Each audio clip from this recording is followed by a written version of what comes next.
menatap Iva dengan tajam dan berseru, "Omong kosong apa yang kamu bicarakan?" "Saya mengatakan yang sebenarnya, saya punya bukti," ujar Iva mengangkat kepalanya saat berargumen dengan Pandu. Tapi Pandu menatapnya dengan muram. "Bukti seperti apa yang kamu punya?" "Kemarin malam, saya melihatnya mencium laki-laki lain dengan mata kepala saya sendiri." Lalu dia mulai memberitahu Pandu apa yang terjadi kemarin malam, mengeluarkan ponselnya dan menunjukkan pada Pandu foto-foto yang dia ambil kemarin malam. "Lihat, ini bukti-bukti yang saya ambil kemarin malam." Sambil berbicara, dia memberikan ponselnya pada Pandu agar dia bisa melihatnya. Pandu menatap sekilas dan membuang muka. Tapi Tiara di sisi lain sedikit terkejut saat melihat foto-foto yang ada di ponsel Iva. Tiara tidak menyangka Iva akan menguntitnya karena adiknya. Meski begitu, dia tidak peduli dan duduk dengan tenang di sofa. Tapi kesannya terhadap Iva semakin buruk. Dia benar-benar merasa kalau wanita ini semakin menjengkelkan. Saat Iva melihat kalau Pandu terdiam, dia mengira kalau dia berhasil dan membuat Pandu kehilangan kata-kata. Lalu dia merasa puas dan berkata, "Pandu, sekarang setelah kamu tahu siapa yang benar-benar peduli padamu, ayo kita usir dia secepat mungkin." Justru Pandu hanya menatap Iva yang sangat bangga pada dirinya sendiri dan merasa kalau dia memiliki penyakit mental yang serius. Di seberang meja, Tiara juga memikirkan hal yang sama. Tiara juga merasa kalau dia terus membiarkan wanita ini mengganggu adiknya seperti ini, mungkin itu akan berdampak pada adiknya. Jadi dia tidak berencana untuk berdiam diri saja. "Maaf Nona, tapi Pandu tahu tentang semua yang baru saja kamu katakan. Meski begitu, kami di sini berbincang dengan bahagia. Apa kamu punya masalah dengan hal itu?" Tiara sengaja mencoba menimbulkan kesalahpahaman di antara Iva dan mereka berdua agar Iva mundur. Tapi Iva sepertinya tidak peka. Dia tidak percaya saat mendengar perkataan Tiara. "Pandu, apakah yang dia katakan itu benar?" Dia menoleh dan bertanya pada Pandu. Dia tidak percaya kalau Pandu akan menerima hal aneh seperti itu. Pandu menatap kakaknya seketika mengerti apa yang dilakukan Tiara dan mengangguk setuju. "Iya, saya tahu semua itu." Kali ini Iva murka. Dia merasa lebih dari sebelumnya kalau dia sedang dipermalukan. Menurut pendapatnya, dia adalah seorang anak dari keluarga ternama. Tapi dia tidak bisa dibandingkan dengan wanita yang tak tahu malu di hadapan Pandu. "Pandu, apa kamu gila? Bagaimana bisa kamu membiarkan hal konyol seperti ini?" Kritik Iva padanya. Dia merasa seolah dia semua adalah kesalahan Tiara dan semua kata-kata kasar yang memalukan keluar dari mulutnya. "Dasar, kamu pasti penyihir Pandu. Tapi saya peringatkan kamu, kalau kamu tidak berinisiatif meninggalkan Pandu, jangan salahkan saya untuk apa yang terjadi nanti."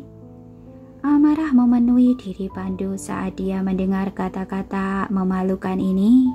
Dia hampir tidak tega menegur kakaknya, tapi wanita ini ada di sini, melontarkan hinaan padanya seperti itu.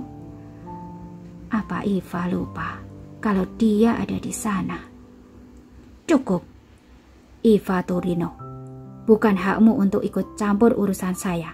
Pergi dari sini." "Bagaimana mungkin saya tidak ikut campur urusanmu? Pandu, jangan lupa kalau perusahaan kita berdua memiliki hubungan kerjasama.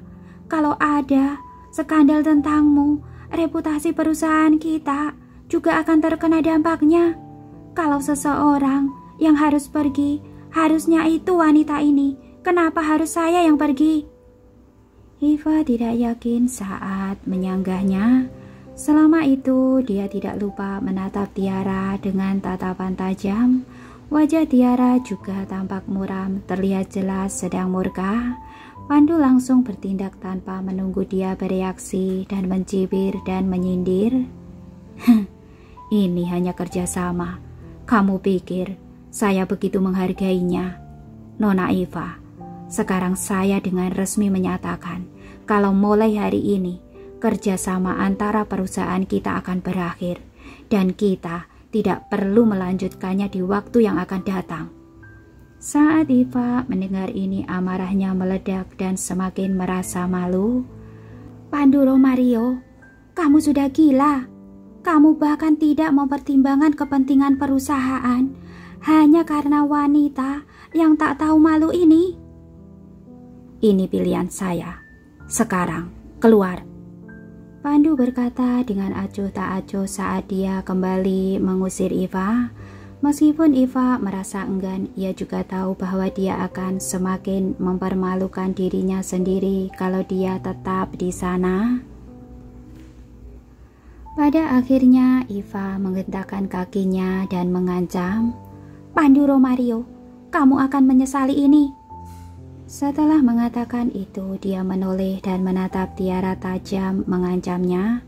Lihat saja nanti. Wajah Pandu seketika murka dan mengerikan saat dia melihat ini. Meskipun Iva sedikit takut, dia ingin mengucapkan kata terakhirnya dan mendengus dingin sebelum dia pergi. Tak disangka saat dia berbalik, dia melihat seluruh mata di kafe menatapnya dan berseru dengan penuh amarah. Apa yang kalian lihat?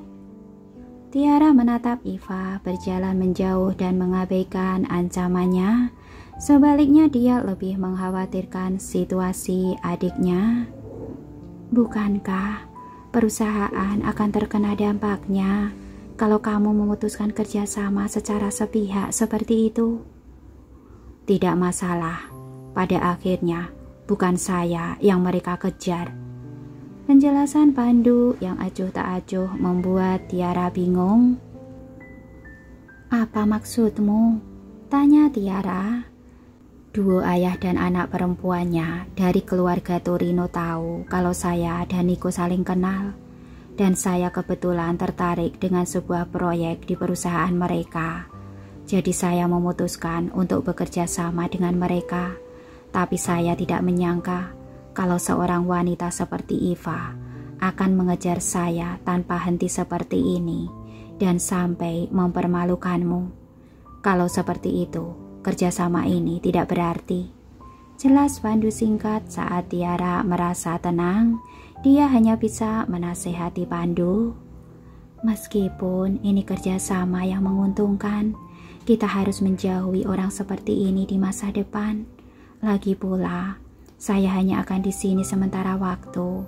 Kalau ini terjadi lagi, tidak ada yang bisa membantumu. Tiara, sekarang saya sudah dewasa. Saya bukan lagi seorang anak kecil yang membutuhkanmu untuk melindungi saya kemanapun saya pergi. Saya bisa menangani hal ini. Meskipun Pandu mengatakan hal ini, dia tetap tenang dengan perhatian yang Tiara berikan padanya. Saat Tiara mendengarnya, dia menatapnya dengan marah. Meski sekarang kamu sudah dewasa, di mata saya, kamu tetaplah seorang adik laki-laki yang harus saya lindungi. Iya, kamu selalu jadi malaikat penyelamat saya. Canda Pandu. Lalu mereka berdua kembali tertawa. Lagi pula mereka tidak perlu buang-buang waktu untuk orang-orang yang tidak berarti. Setelah mereka menghabiskan kopi mereka, kakak beradik itu pun berpisah karena Pandu harus mengurus beberapa urusan perusahaan. Tiara berjalan-jalan sebentar sebelum naik taksi kembali ke perumahan berlian.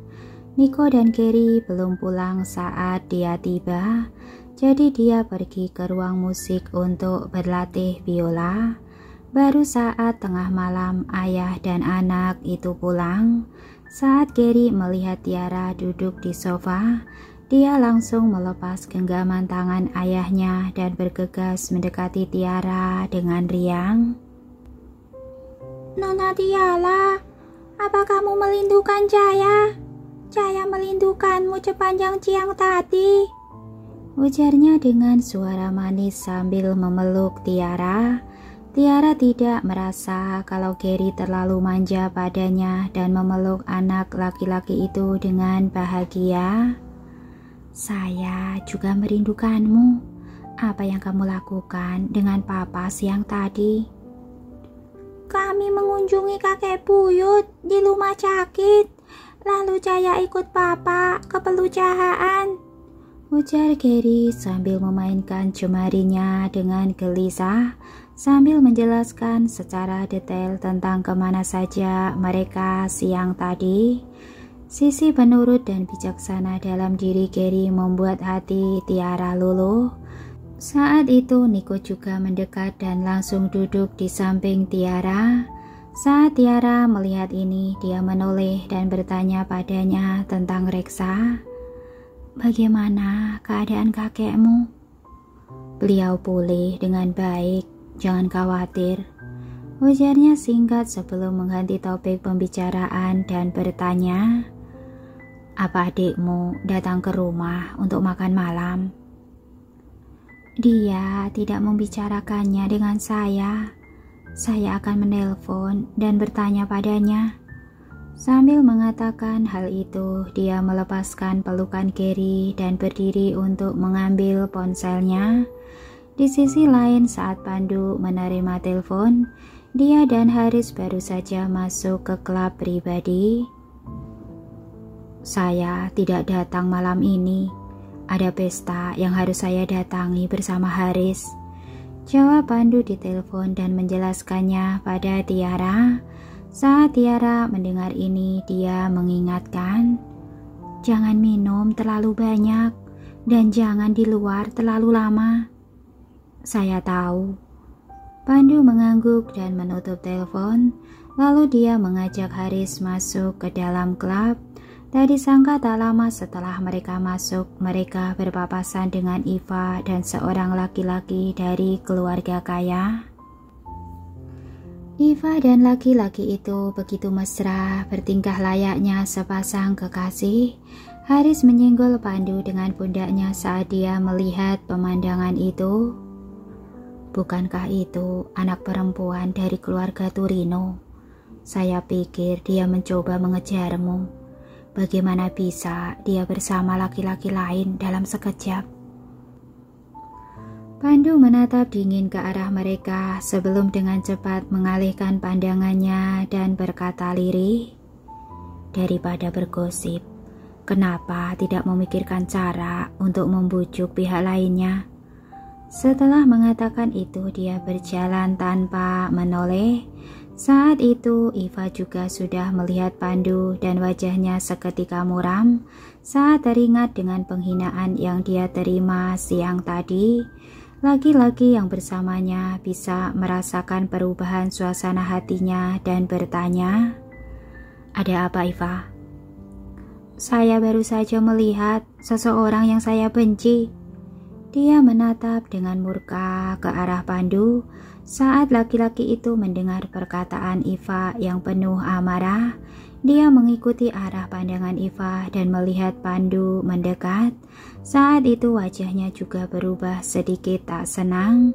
Dia tahu betul tentang hubungan Iva karena dia sudah berusaha mengejar Iva sejak lama. Dia tahu kalau akhir-akhir ini Iva suka dengan seorang laki-laki cacat, dan karena itu Iva mengabaikannya beberapa kali. Sekarang setelah dia bertemu dengan orang yang disukai Iva secara langsung, dia benar-benar ingin mempermalukan si pecundang ini agar Iva tahu kalau dia adalah kandidat yang jauh lebih cocok untuk Iva. "Hei, bukankah itu Pak Pandu yang terkenal itu?" serunya dan membawa Iva mendekati Pandu. Awalnya Pandu tidak berniat memperhatikan kedua orang itu, tapi laki-laki ini menghadang jalannya. "Hah, Pak Pandu, Kenapa kamu tidak menyapa Iva dan saya saat kamu melihat kami? Apa mungkin kamu takut pada kami? Apa yang perlu saya takutkan? Pandu menjawab sambil menatap mereka berdua dengan tatapan dingin dan waspada.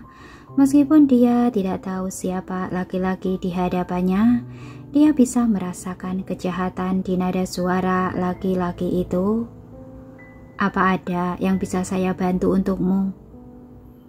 Tentu saja, ujar laki-laki itu sambil menatap Pandu dari ujung kepala hingga ke ujung kaki sebelum menjejakkan lidahnya 2 kali dan menghinanya.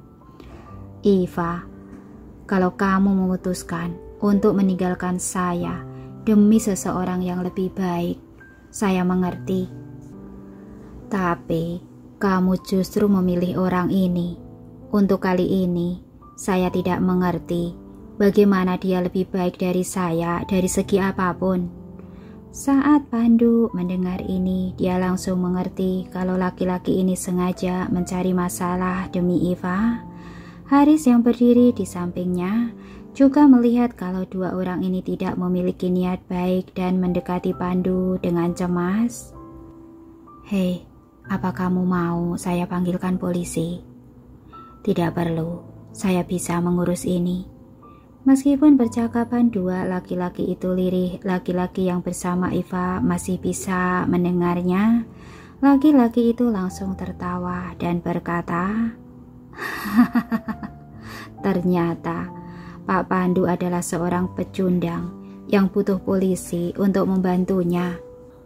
Iva, sebenarnya apa yang kamu lihat dari dirinya? Apa yang kamu bicarakan? Bagi saya, dia cuma orang cacat, ujar Iva.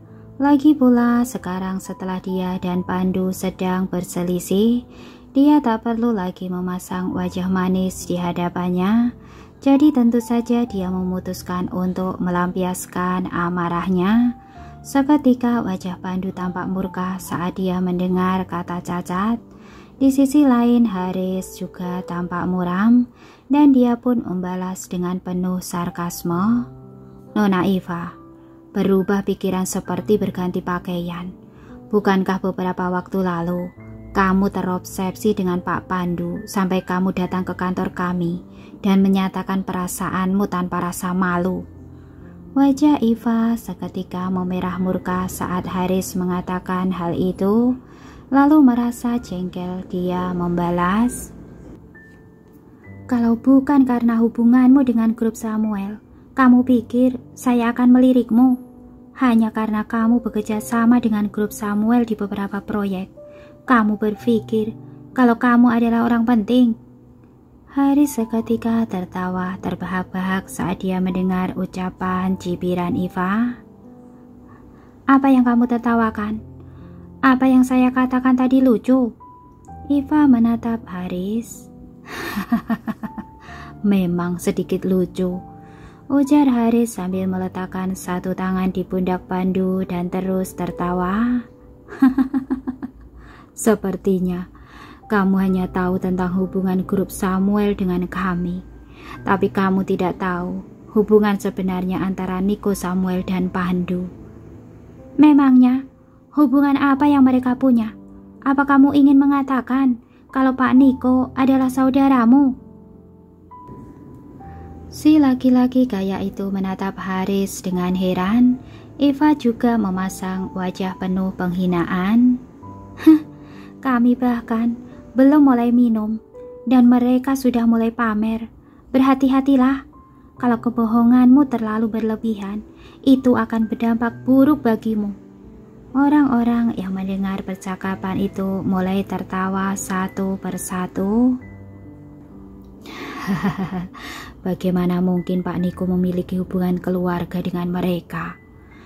Kalau Pak Niko benar-benar memiliki hubungan keluarga dengan mereka, saya akan memanggil Pandu dengan sebutan papa saya. Bukankah sudah jelas? Bagaimana mungkin seseorang semulia Pak Niko mengenal orang seperti ini? Haris menatap ekspresi semua orang yang tak percaya dan tersenyum dingin. Dasar kalian sekelompok orang bodoh. Pak Niko yang terus kalian sebut, namanya itu adalah kakak ipar Pandu. Sesaat setelah kata-kata itu keluar, wajah semua orang seketika berubah drastis, tapi Iva yang pertama kali bereaksi dan mencibir. Apa kami harus percaya pada perkataanmu? Bagaimana bisa seseorang dengan latar belakang seperti dia memiliki hubungan keluarga dengan keluarga Samuel? Sambil mengatakan hal itu, dia menatap Pandu dengan penuh penghinaan. Saat itu orang-orang di sekitar mereka juga tersadar. Mereka menatap Haris dan Pandu dengan aneh sambil tertawa. Setidaknya berikan fakta yang benar kalau mau berbohong. Pak Niko belum menikah. Bagaimana mungkin dia bisa jadi kakak ipar seseorang? Dan kalau Pak Niko memang benar-benar kakak iparmu, kenapa grup Samuel tidak membantumu? Beraninya kamu menyebut nama Pak Niko seperti ini? Saat itu Haris begitu jengkel dengan betapa konyolnya orang-orang ini. Saya mengatakan yang sebenarnya. Jangan menyesal nanti kalau kamu tidak percaya pada saya. Tapi tak ada seorang pun di ruangan itu yang mempercayai perkataannya sama sekali. Saat menertawakan mereka berdua, tiba-tiba seseorang berteriak, "Hei, bukankah itu Pak Danar?" Mendengar itu, semua orang menoleh. Semua orang menoleh tepat waktu saat Danar dan teman-temannya masuk. Saat itu Danar juga melihat bagaimana Pandu dan Haris dikelilingi sekumpulan orang dan bertanya-tanya apa yang sedang mereka lakukan. Laki-laki kaya itu tidak tahu tentang apa yang dipikirkan Danar. Saat laki-laki itu melihat Danar, sebuah ide muncul di benaknya. Dia tersenyum pada Pandu sebelum berkata dengan licik, "Karena Pak Danar ada di sini, bagaimana kalau saya pergi dan bertanya padanya, apakah Pak Niko benar-benar kakak iparmu?" Sambil laki-laki itu mengatakan hal seperti itu, dia mendekati Danar dan memanggilnya penuh rasa hormat. "Pak Danar." Danar mengangguk dan menoleh ke arah Pandu sambil bertanya, "Apa yang terjadi di sana?" "Begini, laki-laki di sana baru saja menyebut nama Pak Niko dan mengaku kalau Pak Niko adalah kakak iparnya. Tapi kami semua tahu kalau Pak Niko belum menikah." Laki-laki itu menjelaskan secara singkat tentang apa yang terjadi dan berkata, "Pak Danar, tenang saja. Kami tahu cara mengurus orang seperti mereka. Kami tidak akan membiarkan dia memperlakukan Pak Niko seperti ini lagi." Ketika Danar mendengar hal tersebut, dia langsung menundukkan wajahnya. Bahkan sebelum Danar sempat berbicara, Iva datang dan berkata, "Dasar orang-orang tidak tahu malu. Pak Danar, tolong jangan ambil hati." Ketika Iva mengatakannya, dia menatap Danar dengan tatapan datar. Namun Danar bahkan tidak melirik Iva sama sekali saat dia menendang dada laki-laki yang bersama dengan Iva. "Apakah kalian bodoh? Dia telah mengatakan bahwa Niko adalah kakak iparnya. Berani-beraninya kalian membentaknya dan meremehkannya. Apakah hidup kalian terlalu mudah belakangan ini?" Ketika Danar mengatakannya, semua orang tercengang dan tidak percaya. Melihat reaksi Pak Danar seperti itu, apakah orang itu benar-benar adik ipar Pak Niko? Sudah terlanjur, celakalah kita. Kita baru saja mengejek adik ipar Pak Niko. Oke kakak semuanya, untuk hari ini sekian dulu ya. Kita sambung besok lagi. Wassalamualaikum warahmatullahi wabarakatuh.